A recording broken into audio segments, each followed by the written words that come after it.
Hello and welcome to the headlines on Pondering Nigeria this morning. My name is Summerfield, and let's talk about the headlines of Nigeria and what is trending as well in terms of the headlines.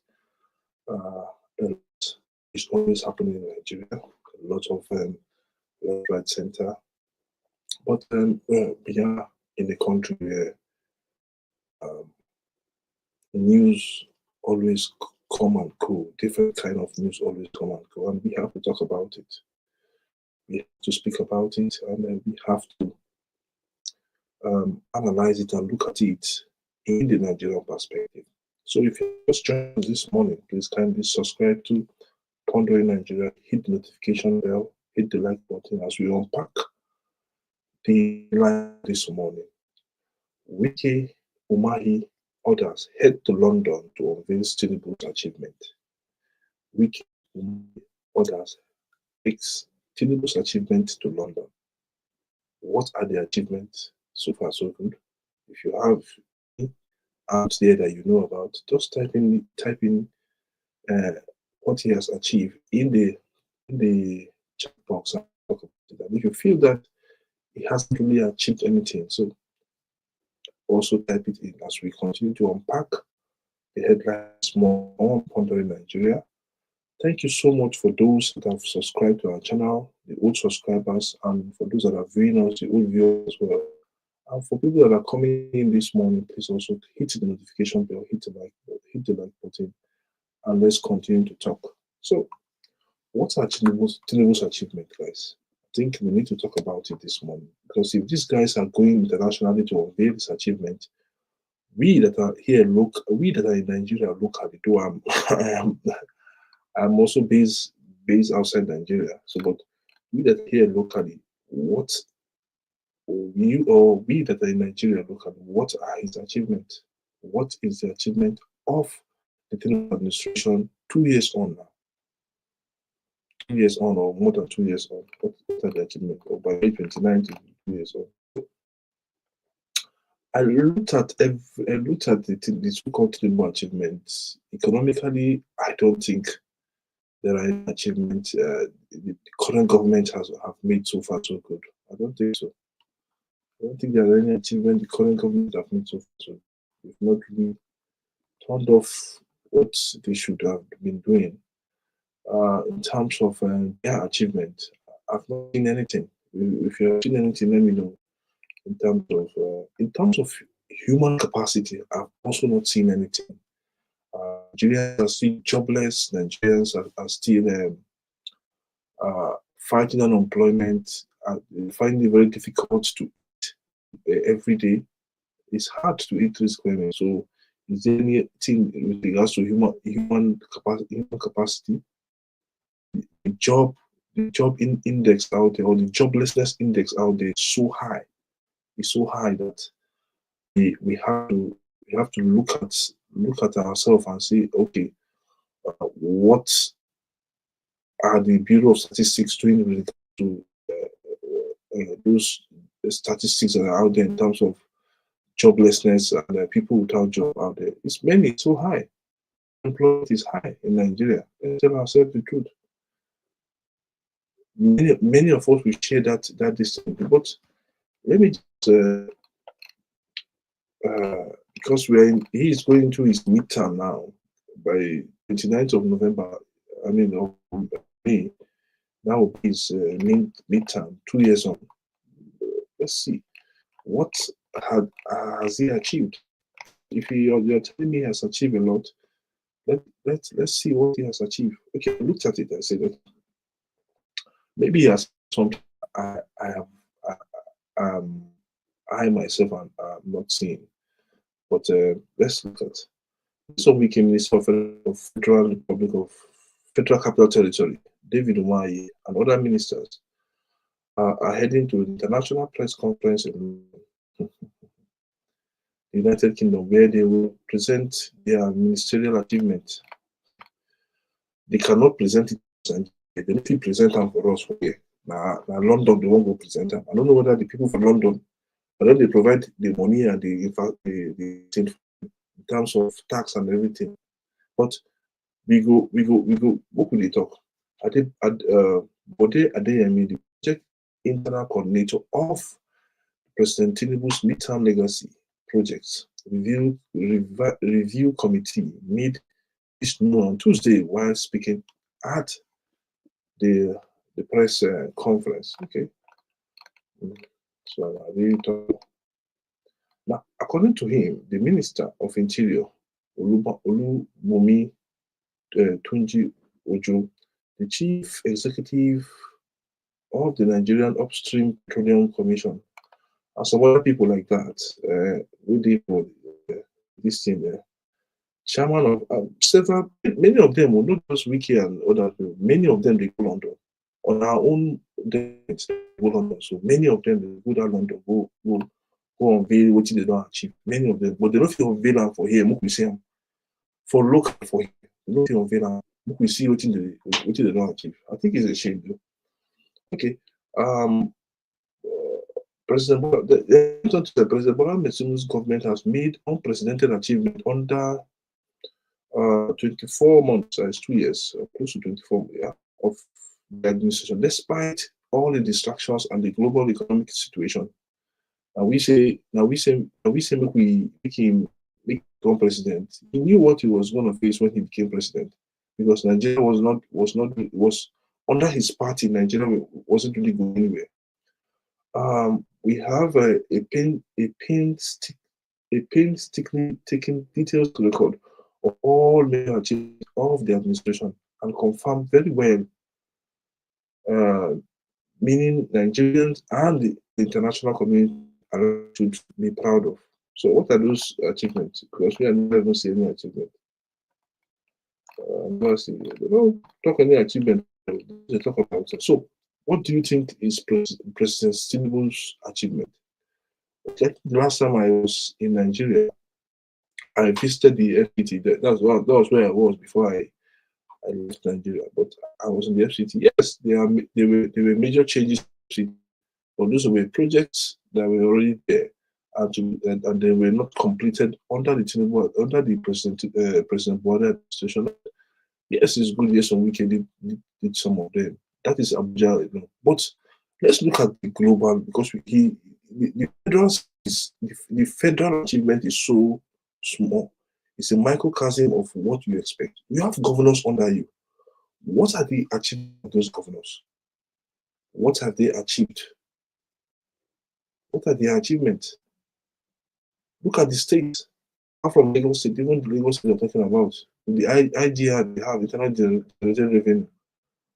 There's a lot of places the economy has not even reached.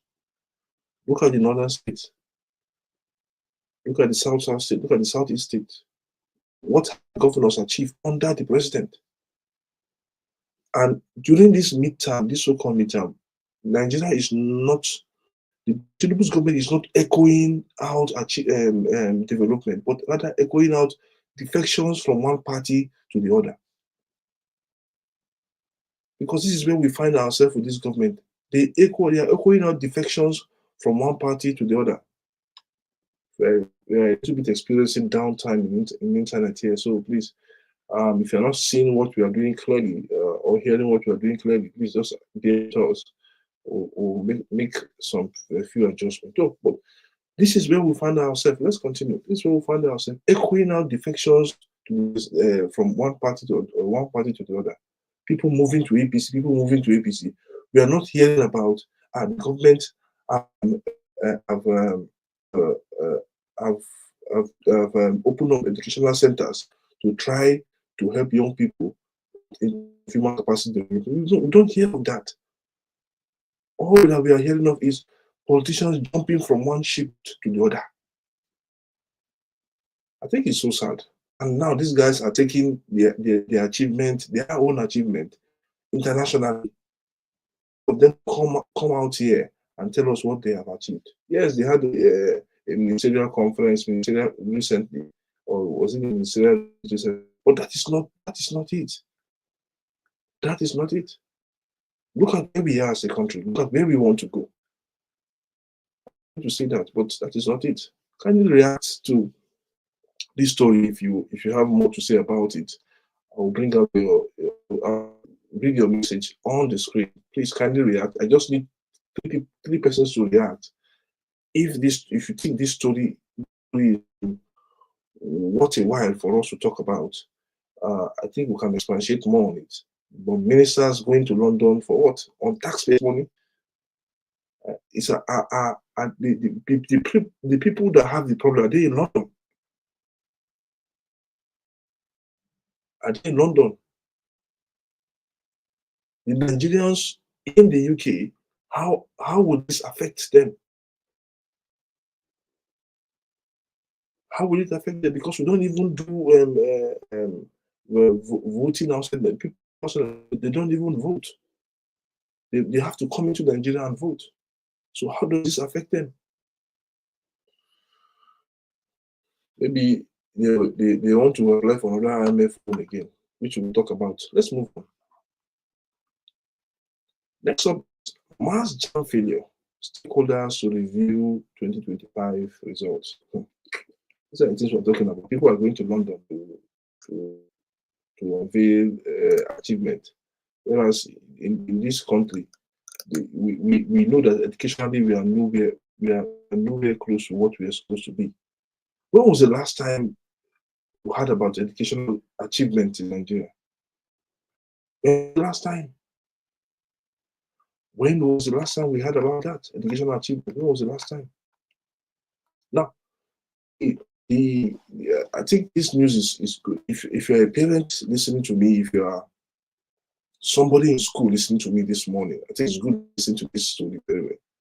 Because educationally, we are going nowhere in Nigeria. Failure on failure upon failure. The Wike, maybe, for Jamb, which is benchmark for students to go into university, you can see the higher rate of failure that has sprung out in Nigeria, led several controversies, also leading to parents, students, and guardians trying to sue Jamb on this whole thing. Whose fault is it? Is it the fault of the parents? Yes, you can say so. Is it the fault of the student? Yes, you can also say so. Who are we to fault in respect to this failure we have? This UMT exam, this Jamb exam, or Jamb itself, is a benchmark of us getting the best students, the very best students into the Nigerian university. Are we getting it? Now, the organization or the institution itself is talking about failure, mass failure, not just mass failure, to be frank. How many percent of the people took the exam pass? Mass failure. Now, let's take a look at it. The Joint Admission Matriculation Board will on Thursday review the results of 2025 Unified Tertiary Matriculation Exam, following what it describes as unusual. What is so unusual? When people are hungry, when people can't even send their children to school, when people barely eat, what is so unusual? When government don't invest in education? No, let's say it. What is so unusual when state government lavish money, right? State governors lavish money, instead of investing those money on the education, they put those money elsewhere. What is so unusual? The stakeholders, what is so unusual? The country is being battered every day, economically, corruption-wise. And parents find it so hard to send their children to school. Parents find it so hard to invest in their wards. They find it so hard. And Jamb is calling this failure so unusual.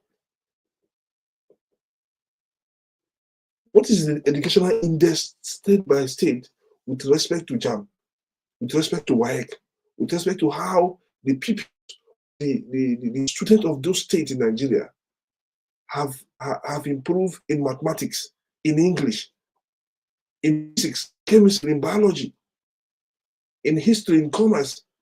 What are the statistics?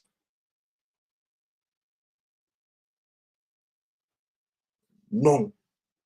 Instead, state governors and the federal government prefer taking the thought. How much have the Nigerian government invested in education in 2025 budget? So very low. Because the educational sector is being battered every day.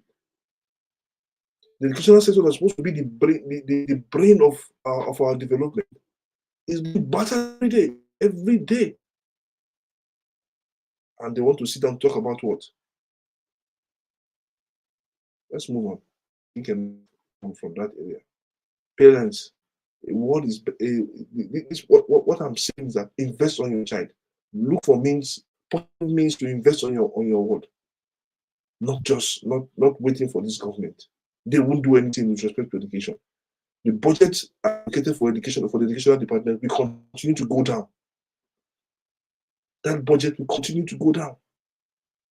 And let us say, let's move on. Court set June 27 for judgment in Natashas' abuse case. Yes, I think the courts have set June 27 for this judgment, and I think I am happy that we are gradually coming towards the end of this whole issue, this whole hula baloo that has wrecked the Senate. Hopefully, we will have a light at the end of the day. I'm just looking at the nation online website with regards to that story. So the Federal High Court in Abuja has scheduled 27th of June in the suit filed by suspended Senator Natashas challenging her suspension from the Senate for 6 months. Justice Binta Nyako fixed the date today after parties in the suit made their final submission and adopt their written address. The judge said she would first decide the contempt claim by Senator Gosu Babio and Natasha, then give her opinion on the various preliminary objection raised by the respondents and, if necessary, determine the substantive suit. The judge went on to say, I want to believe that all process are in. What I am going to do is to first of all look at the issues of contempt and take a decision on it. Then I will look at the notice of preliminary objection. If they succeed at that, that is then okay. That is the end of the case. And if they did not, I will look at the originating summons filed by the plaintiff. Justice Nyako said. Natasha is in the fundamental right enforcing lawsuit, claiming among others that she was not given a fair hearing before she was suspended by the Senate. Now, the respondent in the suit, the clerk of the National Assembly, the Senate President, the senators, and the Federal Republic of Nigeria, Senator Indi Imusu, the chairman of the Committee on Ethics, Privileges, and Code of Conduct. At yesterday's proceedings, Justice Nyako said that there was a new development in the case, which was the issue of contempt raised by Akmoti, and Babio. She said, we have a new happening that came up yesterday. One from Mr. Dauda, that is a representative of Babio, and one from the plaintiff. So these two applications and the originating summons is what should be focused on today. She directed parties to identify and adopt the documents by filing in relation to the contempt issue.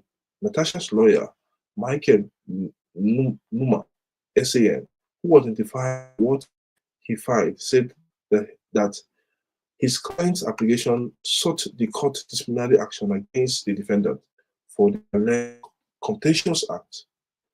And the lawyer also identified and adopted all their processes. Okay, all the processes and all the to grant the prayers sought by the suspended senator. He urged that the court overhaul and dismiss the defendant's plenary objection and grant relief sought in the motion. So, lots have been going on with regards to this case, and lots have been going on. And we hope that at the end of it, both parties get what they want, and the case should be closed. That's my prayer for me. I think the senator should be, for me, the senator should be recalled back to the Senate. There's no because she's representing herself. She is not representing herself. She's representing some people. I know ego tripping has led to this case and where we are now. And every matter and the Senate, in who they have been led by, for me, the worst Senate president ever in the history of Nigeria, Senator Gospel Babio. He is the worst ever in the history of the country. Let's look at all the Senate presidents that have come and go. He is the worst. Take it or leave it. You can't argue.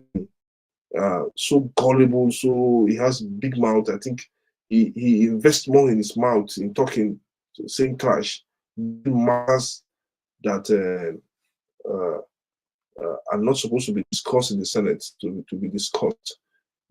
So we spend time I'm talking about Peter Obi in the hollow chambers of the Senate. I just think that people like this are no, they shouldn't be coming close to leadership. But this is the country we find ourselves.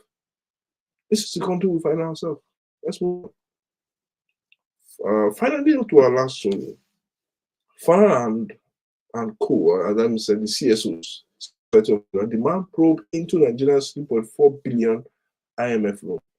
Where did the money go? How has it been spent? That is the truth. How has it been spent? Where did the money go? Who spent what? Who did what? Now they are saying that they paid back that money. So how was the money spent?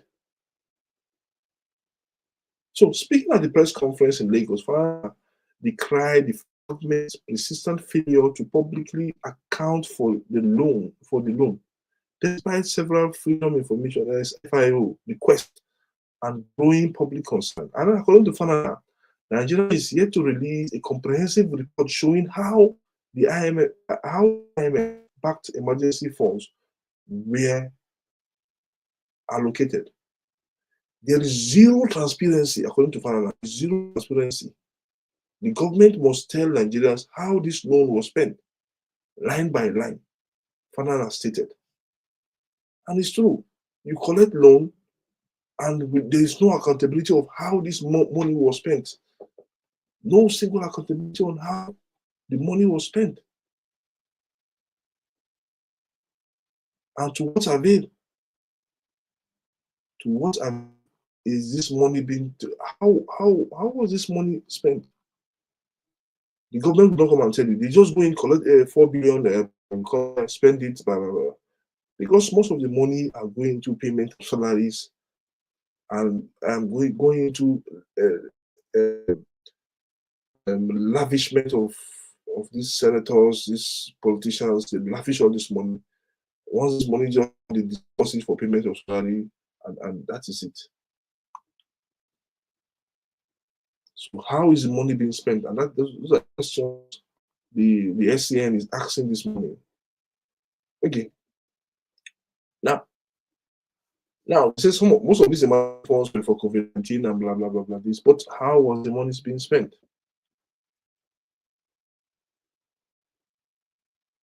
The National Assembly, CBN, Finance Minister they have come under scrutiny, and this is Farana stressed. It is time to hold those in charge accountable. This loan was not a gift; it is a debt that Nigeria must repay. Farana stressed. It is not a gift. Then there will be a legal action with regards to what is being expected by FA and his group. And the group has said, has issued a stern warning. If the federal government fails to initiate a transparency audit within a reasonable frame, it will pursue a legal redress to force accountability. So this is what the group is saying. Public debt is not free money. Nigerians deserve to know how every kobo was spent, said the coalition, that's the CSO as well. So key factor, loan amount 3.4 billion from the IMF in 2020, that's under the President Buhari's administration. Instrument, Rapid Finance Instrument, RFI. Purpose, COVID-19 emergency response. Okay. Conditions, transparency, discipline, physical discipline, and safety net. Allegation, lack of accountability, potential diversion of funds, demand, independent audit, and pursuit to disclose legal probe. So this is it. This is it. I will continue to track this story. Hopefully, we'll come to a dim light at the end of the day with what it is all about. So, finally, to video day, former presidential candidate of the APC and the governor of Rivers State, former governor of Rivers State, have come out to blast the current governors of various states for condoning Tinubu's governance and failures all the way. But let's see what he said in our video of the day, because that's our video of the day. Let's see. Distinguished, please speak. No, I want to know, is it launch not speaking? No. As the former president of the Federal Republic of Nigeria, Your Excellency, the President, represented by the Minister for Information, our dear Excellencies, the former Vice Presidents, which former Senate Presidents that are here present, there are quite a number, former speakers that are here present, Your Excellencies, the former governors who are here present, our leaders, their protocols are indeed too many that I will take your time. Indeed, because there is no time, what I wanted to say about him will be cut short. We were quite good friends when we were in government. We had our bad times that we disagreed. I made the mistake of assuming that he was as radical as I was. So he was one of the governors I clinged to when it came to radical decisions. And I will tell you one of the things. There were several things that happened in course of our friendship. The last one, before we broke ranks, was that we agreed, all of us agreed to go against President Goodluck Jonathan. And we formed a committee, governors and all that. At the end of the day, he also formed a new party called SDP. We said if the new party called SDP, we will lose the election. Let's hang on to this one called APC. He disagreed and he left us. That's the only place we disagreed. Now, I'll tell you what happened again. One early morning I called him as a friend. I have been asked to be chairman of Governors Forum. God forbid, if I be chairman of Governors Forum. And I said, why? He said to me, you are too radical to be Governors Forum chairman. Can you be Governors Forum chairman? Again, I told him, I said, whether you like it or not, I win. And I won. I became Governors Forum chairman. He did support me a lot. He was one of the instruments that made me Governors Forum chairman a second term. And I will tell you, when there was huge disagreement about voting, he led us to go and vote. He didn't mind if that group walked away. If he didn't stand up to vote, maybe that day we would not have voted.